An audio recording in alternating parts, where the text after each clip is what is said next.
Hi guys, I'm just in a little bit of disbelief this morning, trying to make sense of everything. I wonder, would you be able to help me out? So you know Israel, right? The country currently on trial for suspected genocide. Like every human rights organisation across the board are calling it a genocide now. Even the UN and Bernie Sanders are calling it a genocide now. You know Israel, the country that has said they're going to do everything in their power to make sure that no harm comes to the participants of the Global Samud Flotilla, and I'm on one of those boats. Last night, weirdly, they bombed us. Like 11 of our boats were bombed. It was like drones overhead all night, explosions in the sky. Like we were up all night being attacked in international waters. Like, just to give you a sense, guys, of our cargo, we're kind of a humanitarian mission, a non-violent mission carrying baby formula to Gaza. Because remember, the Israelis don't allow baby formula to even be smuggled in by Western doctors to Gaza. They're so determined to starve the civilian population to death. So the disbelief, I think, from our point of view is, I think it's 4 a.m. last night, there's explosions overhead.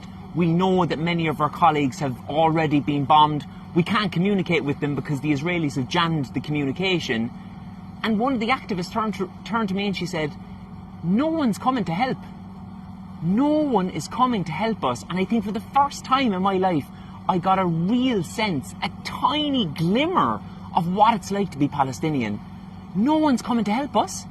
Like, I think as a white person, you have this idea of your own privilege that this is the kind of thing that happens to black and brown people.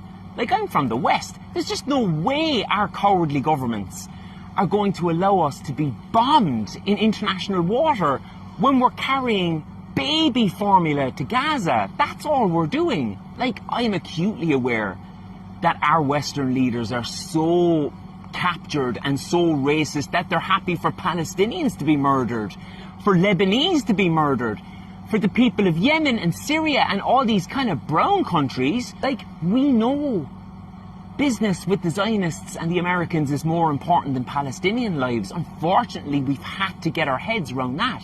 But now I think we're realising that business with the Zionists and the Americans is more important than our lives too. From an Irish perspective, I speak directly to the Irish establishment class, the media and political class right now.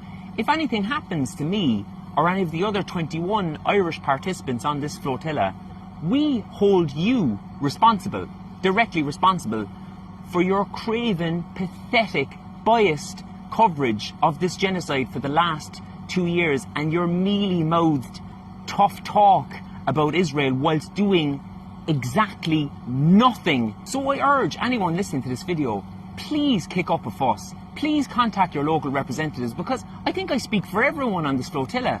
We don't want to die. We don't want to be murdered for doing the bare minimum of what our Western leaders won't do. Remember, Irish politicians, we're out here doing your job for you. And most importantly, to our brothers and sisters in Palestine, I think last night we got some tiny, tiny sense of the absolute hell that you go through all the time. And the hell being compounded by the fact that it really feels like the world doesn't give a shit. Certainly not the people in power. But we are absolutely undeterred in our goal. This is a bully acting out. You have faced this bully on your own for a century. No longer will you do that. We're unbowed and unbroken, and we'll see you in Gaza very soon.